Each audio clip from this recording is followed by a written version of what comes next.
欢迎回到《十三行传奇》。大明曾经击败英国吗？英国向大明赔款了吗？让无数国人莫名兴奋的第0次鸦片战争，真相究竟是怎么样？本期让我们一起来回首历史，通过细节搞清楚明末的这次武装冲突，赢家究竟是大明还是英吉利？在节目开始以前，请有兴趣跟踪这系列的朋友按赞、转发、订阅本频道，谢谢大家。随着大航海时代的推进，历史学家们眼里赚得盆满钵满的大明，国力却日益衰弱。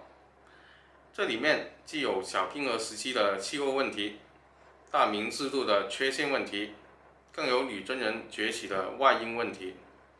而广东的外贸活动也随着大明的日益衰落而面临一连串的挑战。大明的繁华吸引到大航海时代的全体玩家的际遇，除了之前提及的荷兰，后起之秀英国也紧随而来。这时候查理一世还没上断头台，由于英国东印度公司倾向于议会一方，皇室派系的商人和官员以威廉·科廷为首成立科廷协会。这个协会做着与英国东印度公司同样的事情，那就是殖民和做生意，跟东印度公司是竞争对手。在本期主题中的虎门事件发生以前，英国的伦敦号曾在1635年到达澳门，但当时澳门的官方极力抵制英国人接触广州方面，尤其是英国人试图向大明商人提出以葡萄牙人的半价出售他们的药品的时候，葡萄牙总督席尔瓦十分生气，撕毁所有葡萄牙远东殖民地，断绝与英国的贸易。这时的葡萄牙果阿管理方在马六甲海峡由于有荷兰的威胁，有意跟英国交好，以抗衡荷兰。英葡双方在果阿签订自由贸易协定，但澳门的葡萄牙人与果阿方面存在矛盾，澳门方面对这个协议的意见很大。另一方面，由于澳门总督名义上由大明任命，他们利用这层关系垄断了与广州的贸易，就是前面提到的澳门广州贸易系统。依靠这层排他关系的葡澳自然是不希望有其他国家涉足，因此葡澳更倾向于抵制其他国家的对明贸易，对荷兰是直接开打，对英国则是竭力抵制。1635年12月6号，查理一世特许科廷协会的约翰·韦德尔船长到东亚航行，纳萨里尔·芒特尼为商务首席代表，而他自己也投资了1万英镑。为此，他特意给船队一封给葡萄牙澳门总督的信，以协调关系。英国船队由约翰·韦德尔船长指挥，由4艘船组成，分别是龙号、太阳号、凯瑟琳号、重视号，另外还有2艘小艇，安迪号和发现号。小艇计划用于进入大明的内河，探索建立贸易关系的可能性。1637年6月27号，英国船队来到大明，在横琴岛附近遇到葡萄牙澳门总督派来的小船，阻止他们进一步靠近。第2天，船队带着国王的信与澳门总督交流。国王的信的意思是，因为英葡自由贸易协定，他们可以来这里贸易。葡萄牙澳门总督派人登船检查，并发了一封函，客气的回复他们暂时没有收到果阿总督的通知，不知道有这回事。之前伦敦号的到来让他们感到威胁。澳门是属于大明的，他们只是住在这里，要听从大明的命令。英国人看到气氛不太对劲，就打算直接去跟大明接触。他们在30号开船到珠江口对岸的南头。7月1号，一位大明方面的官员带人登船了解情况，准备报告广州官员。这是大明官方与英国人的首次接触。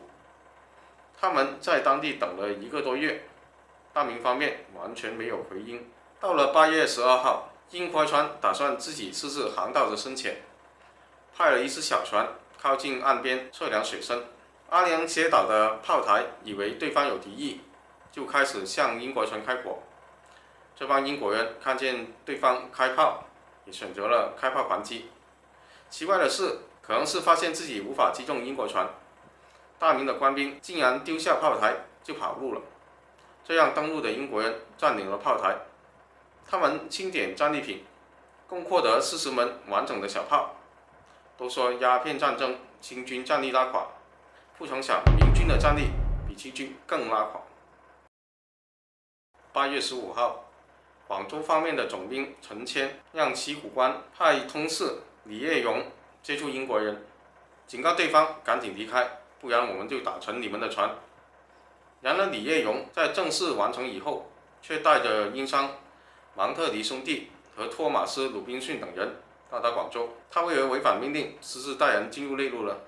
我这里先卖个关子，后面再解释。英国船队也没有理会恐吓，继续向虎门方向北上了一段距离，又停了下来。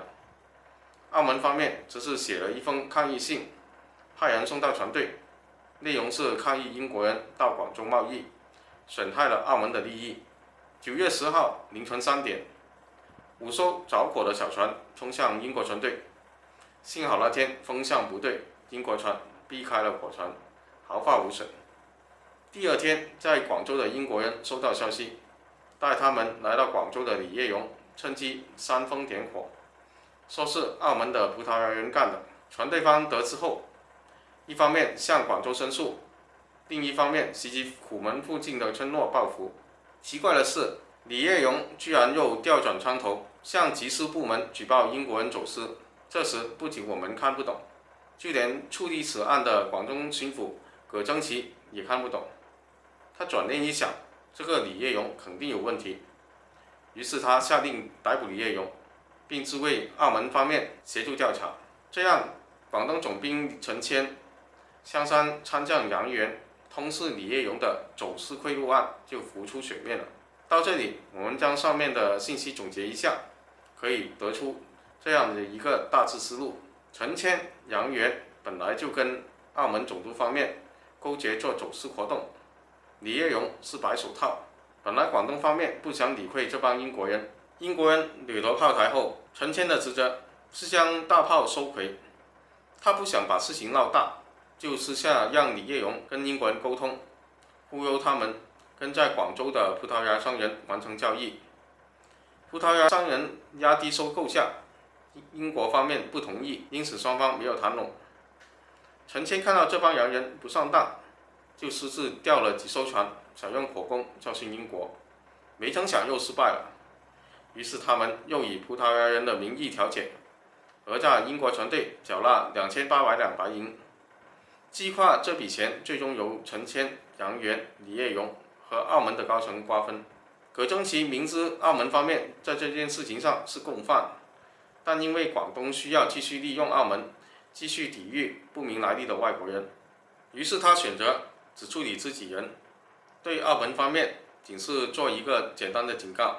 这时英国船在伶仃洋上向广州方面发信，自称被火攻烧怕了，不敢再来广州贸易，但因为自己还有人在广州，就请求将商人和货物放回，他们就会马上离开。于是葛增奇下令给英国商人进入广州，清点剩余货物和钱财。12月12号，英国船来到广州，归还之前缴获的火炮，并带回商人和货物。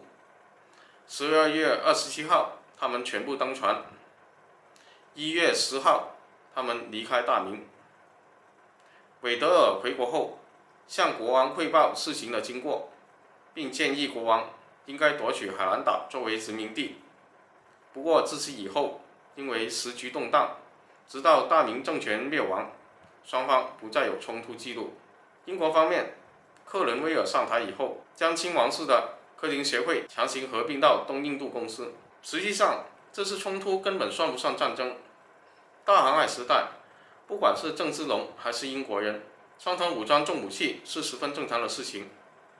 从明军与一支只有6艘商船的船队交手的结果看，大明末年的海防管理是全线崩塌。最后顺带一说，葛增奇称澳门的葡萄牙人为澳夷，称英国人为毛夷，认为还是要以澳夷治毛夷，而毛夷其实是荷兰人的称呼。